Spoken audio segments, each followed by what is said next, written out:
नमस्कार, आप देख रहे हैं भारत न्यूज टीवी और मैं हूं आपके साथ मानवी ठाकुर। शुरुआत करते हैं आज की खास।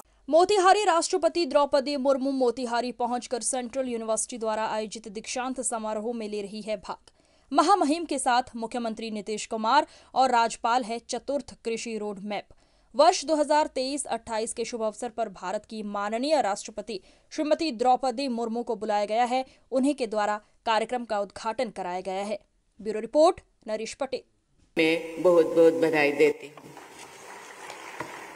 पदक प्राप्त करने वाले विद्यार्थियों को मैं विशेष सराहना करती हूँ।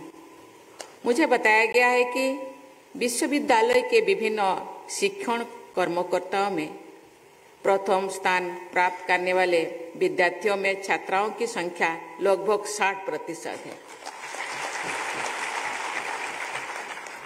इस शानदार उपलब्धि के लिए मैं सभी छात्राओं को साधुवाद देती हूँ।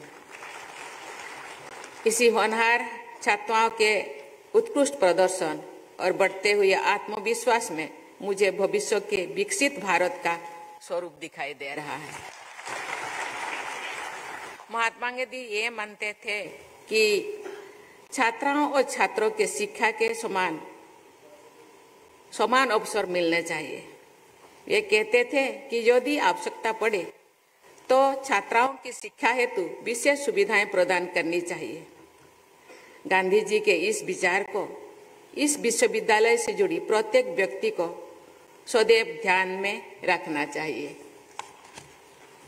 बापू ने ये भी कहा था कि विश्वविद्यालय की शिक्षा का उद्देश्य ऐसे सच्चे जौन सेवकों को तैयार करना है जो देश के लिए जिए।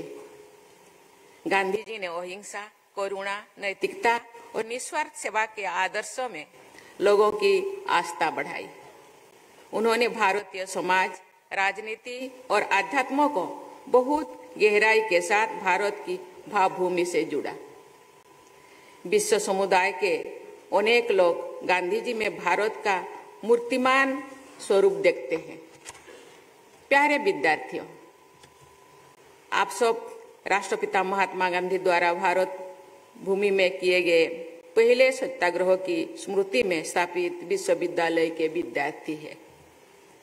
यहाँ के विद्यार्थी होने के नाते आप सब एक ऐसे अनमोल विश्वास से जुड़े हैं जिसका पूरे विश्व में सम्मान किया जाता है।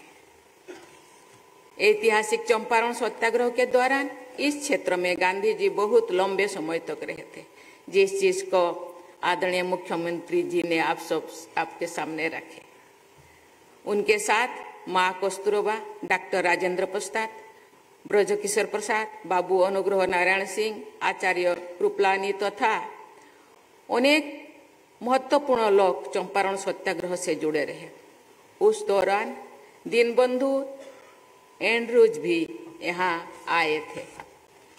चंपारण के गरीब और शोषित किसानों की सत्याग्रह सेना के बल पर महात्मा गांधी ने एक अनोखा आंदोलन चलाए और विश्व इतिहास के सबसे मजबूत और विशाल साम्राज्यों को झुकने पर मजबूर कर दिया। भारत के प्रथम राष्ट्रपति और मेरे परम यशस्वी पूर्ववर्ती डॉक्टर राजेंद्र प्रसाद जी ने अपनी आत्मकथा में महात्मा गांधी के चंपारण प्रवास के बारे में लिखा है कि उनके चंपारण पहुंचने के पहले ही लोगों ने एक अजीब जागृति पैदा हो गई थी। गांधी जी के चंपारण पहुंचते ही रेवतों के दिल से जो डर था ना मालूम कहाँ भाग गया। उन लोगों के सीधे साधे हृदय पर ना मालूम कहाँ से ये उम्मीद छाप पड़ गया कि उनका उद्धारक आ गया, अब उनका दुख दूर हो जाएगा। चंपारण में हमने सत्याग्रह का वही रूप देखा जो गांधी जी ने थोड़े ही दिनों के बाद देशव्यापी रूप में बहुत बड़े पैमाने पर जारी किया। इतिहास साक्षी है कि चंपारण के उन किसानों का दुख कम हुआ। ब्रिटिश हुकूमत को अपनी अनेक अन्यायपूर्ण व्यवस्था को हटाना पड़ा, रोकना पड़ा। मुख्यतः गांधी जी के सत्याग्रह तथा स्वाधीनता संग्राम की अन्य धाराओं के प्रबल आवेग के सम्मुख अंग्रेज नहीं टिक सके और उन्हें भारत चढ़ना पड़ा। आप जानते हैं 1917 में जो अब राष्ट्रपिता महात्मा गांधी कहते हैं, वो सबसे पहले कहाँ आए थे? यहाँ के लोगों ने उनसे बहुत आग्रह किया था और बाद में वो आ गए और यहाँ पर कितना बड़ा अभियान चला और आ करके यहाँ पर पढ़ाई नहीं तो उसके लिए उन्होंने किया। और आप लोगों को मालूम है, जरा सा एक आध बार अगर अगली बार आइएगा तो यहाँ हम एक बार आपको जो बापू ने जो कमवा जगह जगह करवाया था ना, स्कूल खुलवाया था, उन सब चल के आपको दिखवाएंगे।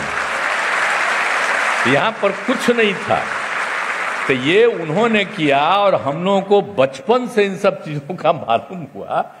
तो मेरी पूरी की पूरी इच्छा थी। और आप जानते हैं, हम जब से अभियान चलाते हैं, हम जब सरकार नहीं बनी, यही सब बैठे हुए हैं, भूलिएगा मत 2005 में हमने क्या किया। सबसे पहले हम यहीं से अभियान चलाएंगे और यहीं से अभियान चला करके हम लोगों को जीत हासिल हुई थी। तो हम जो इसका है पूर्वी पश्चिमी चंपारण दोनों का जो हमारा इज्जत है, और यहीं पर बापू आकर के क्या नहीं किए, सबको प्रशिक्षित किए, उन पर केस तक करने लगा, लेकिन अंत में उस समय के कोर्ट को लगा कि ये ठीक नहीं है और एक एक काम हुआ। और वहीं से आप समझिए 17 की बात है, देश कब आजाद हुआ? 47 में, 30 साल के बाद। तो उन्होंने देश की आजादी के लिए जो काम किया, सबसे पहले बिहार में और चंपारण से उनकी